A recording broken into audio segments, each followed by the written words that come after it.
Greetings, Captains, I am Yusrael, and welcome to the Tribble Timewarp for Season 7. Hasn't been that long since Season 6, it's only been a few short months since they released that onto holodeck, and already we have new content on the pipeline, which I suppose is a really good sign for this game.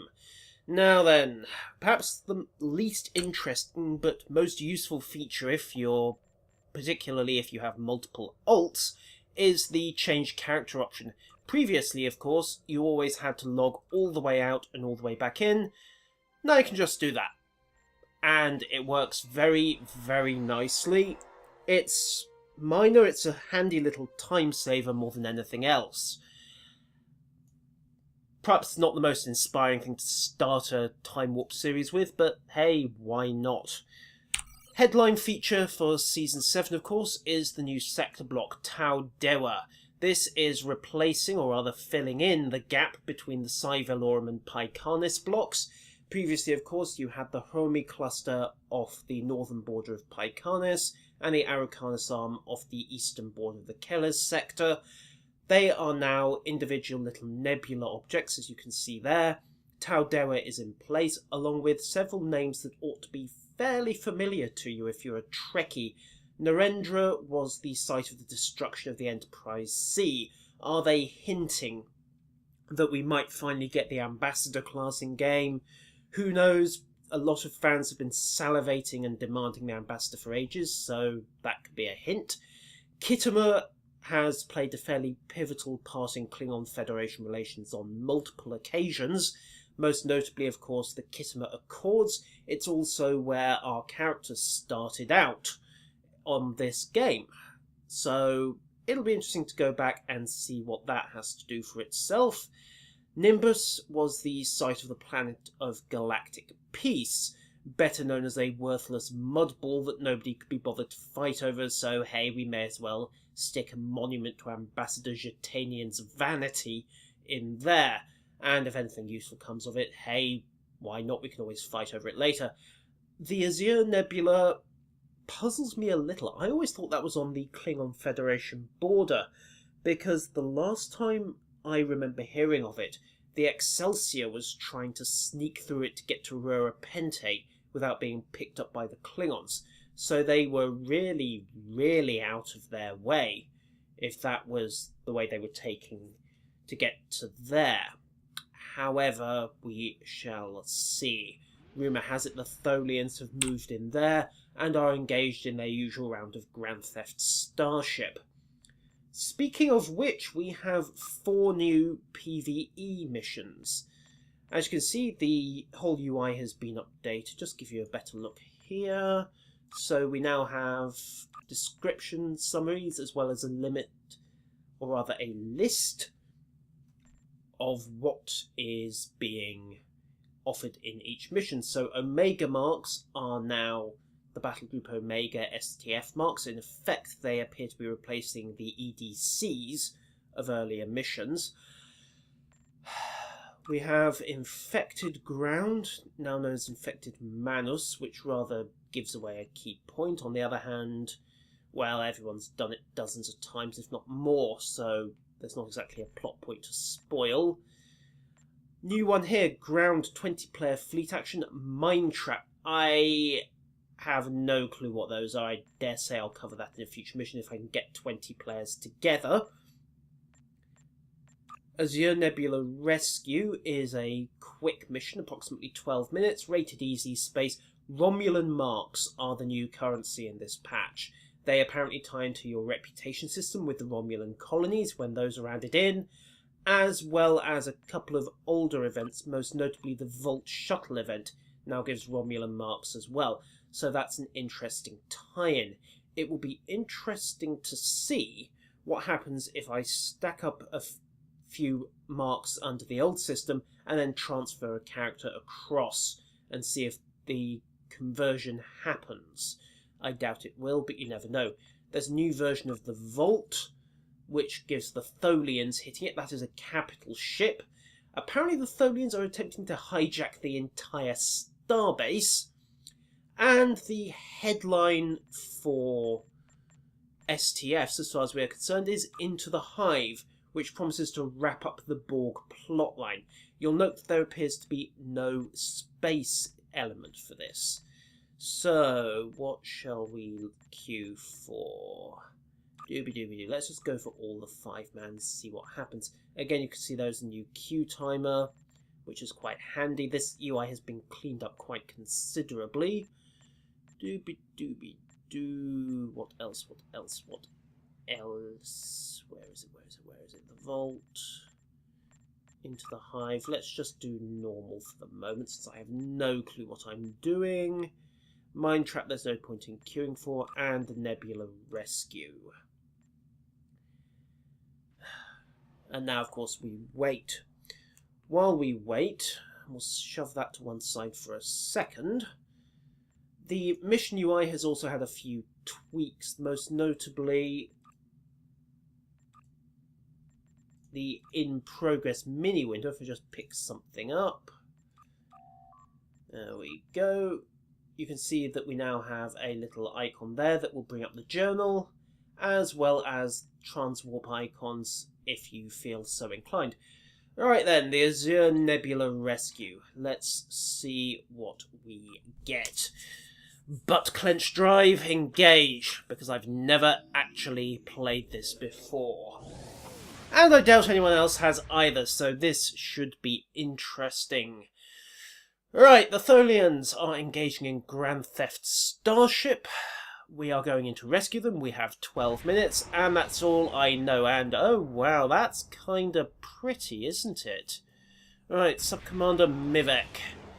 Tholians, disable the tracked beams, 4 emitters, and she has got a couple of pop guns. Right then, so the more we can release, the happier we're doing, the more heavily guarded they are. Okay, let us rock and roll. Focused, plan your attacks and save as many ships as possible. Every loss is critical for my people. Okay, that's handy, so you get an immediate release as to what's going on. Let's hoof over and go talk to these guys. See if we can break this out quickly. Orb movers, gravity well to pin them. Now let's go find these tractor emitters.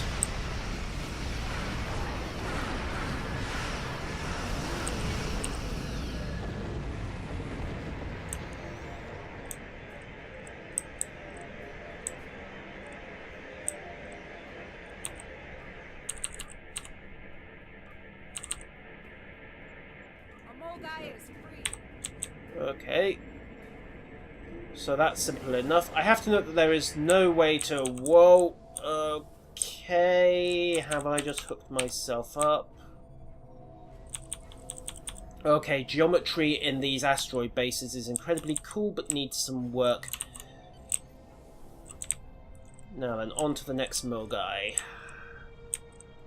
Okay, so that's a little bit of a bug. I also have to note that despite the Tholians having built the entire cluster base, they haven't actually pulled the ship into it, which is a little bit of a surprise. Now then, while they're engaged, let's see if we can sneak in. No, you... Can you sneak in and disable the tractors? Yes, you can! Okay, so that could be a viable tactic for breaking people out. Have the main ships do this discreetly while the tractors are just worked on. I also have to note that there is no way to target the tractor beams. Now, whether that is just to stop people blitzing in with fire at will, I don't know. But it would be nice to be able to select tractor beams 1, 2, 3, and 4, rather than having to pick one at random and hope you get something someone else isn't working on. Okay, let's find another ship. Right, hard over. Can we get something tougher?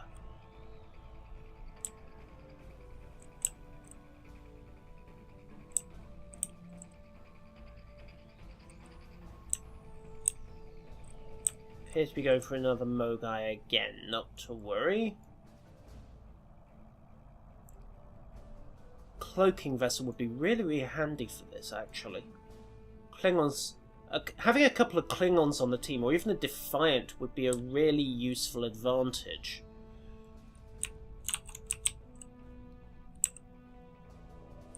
As before, let them get the attention and just sneak in and disable the tractors. So we're taking hits. Blasted Tholians. There we go, that's got their attention.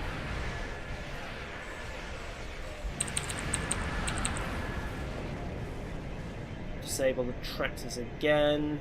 Now I have to wonder, how fast is it going to take down all 3 tractors? Okay, right. So having a ship make an end run may not be optimal after all, because it will simply take off 1 tractor for every single one of those you kill. So, dooby-dooby-doo. Right, keep moving on. How are we doing? 8 minutes down, 6 points. Alright, Wonder Dodex. Let's see if they make the opposition any tougher for this one.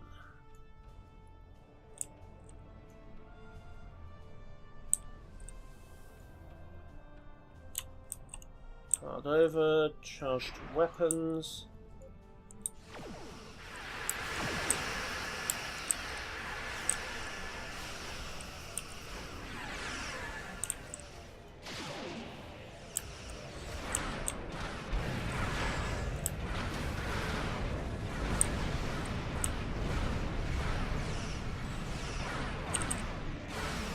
Can't use disabled tractor beam and weapons fire at the same time.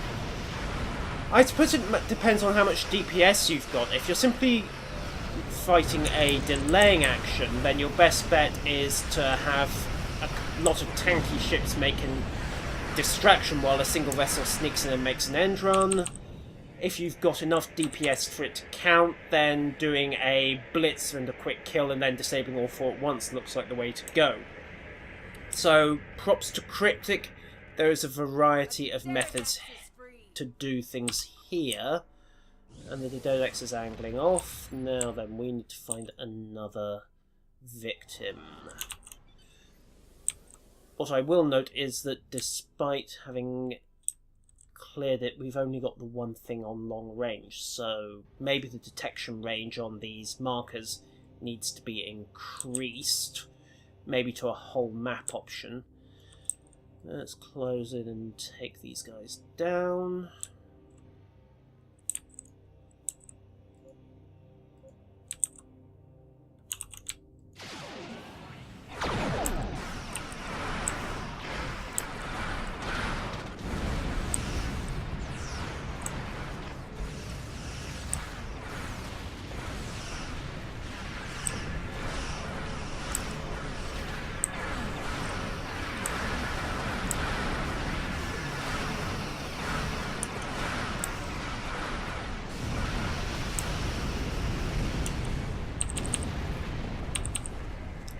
Yes, I'm definitely thinking that if you have enough raw DPS, your best bet is simply to blitz them away and then clear the tractor beams.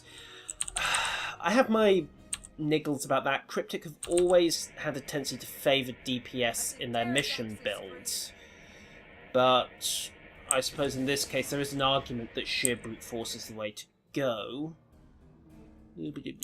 Jump forwards again. The whole thing seems relatively sound.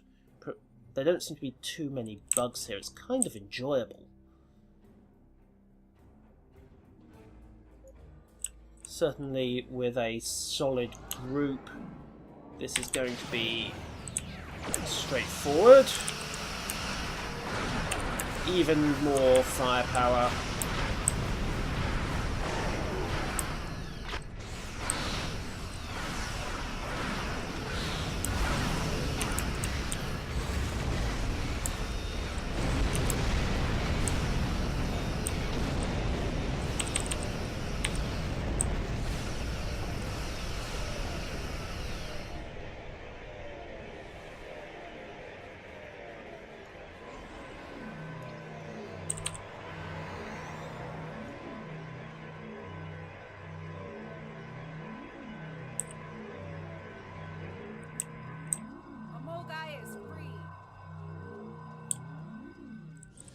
I have to wonder about that red swirl there. That looks very much like the Genesis wave effect.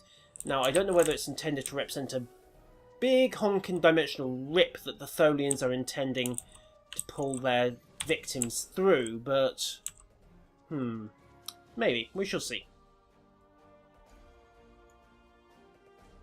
I imagine all will become clear. It's very pretty, whatever it is. Is this new music?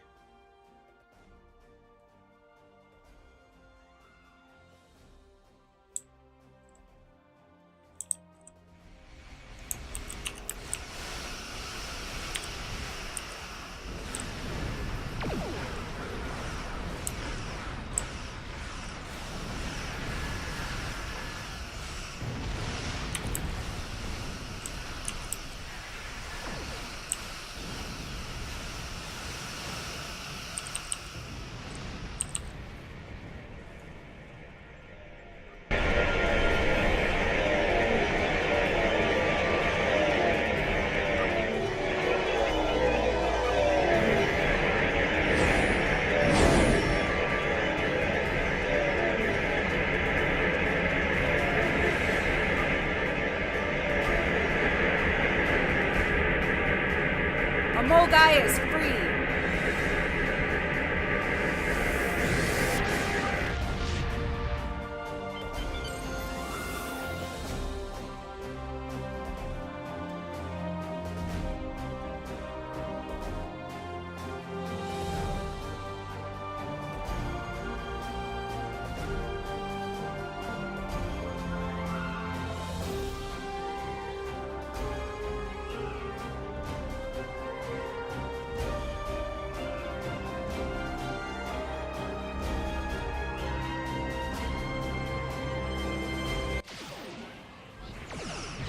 Yeah, props to the composers. That is new music, and it isn't bad at all. Right, let's quickly hammer down this recluse. This is, of course, an easy-rated mission, so I suppose I shouldn't be surprised that it's not proving too much of a problem. 1, 2, 3, 4, 5, 6, 7, 8. Okay, so it looks like the question as far as strategy goes is, can you clear the group out in 30 seconds? If you can, it's going to be quicker to blitz the group and then spend 8 seconds or so clearing the tractor beams simultaneously. If not, it's better to have one ship discreetly clear the tractors while the rest get everything's attention. Of course, that second approach is always going to have a little bit of sloppiness built into it, so it's very much going to depend on what kind of class balance you get. If you have a team stacked with escorts, as I've said earlier, just killing everything is going to be the way to go. Overall, the mission appears solid. There are a few bugs and niggles that I've got, but there is nothing game-breaking. Props especially to the environment artists. The Nebula background is absolutely stunning. That is one of the prettier game backgrounds I've seen in a long, long time. As far as tweaks and improvements go, let's see. I would move the Romulan ships into the Tholian docking bays rather than their current location outside them, lose the tractor beams and instead have the players tasked with disabling the web emitters so the Romulans could warp out. It's a couple of things less to render, so marginally easier on the game engine, and it's perhaps more in keeping with the Tholians. I don't know, that may just be my personal opinion. Reward-wise, 13 Romulan marks, 4 fleet marks for what I assume is a fairly average performance. How generous that is, of course, remains to be seen. The Romulan mark system isn't fully implemented yet, so we will doubtless be coming back to that in a future time warp. If we need 10 million marks to get anything useful, of course, my opinion of that 13 mark reward may drop quite considerably.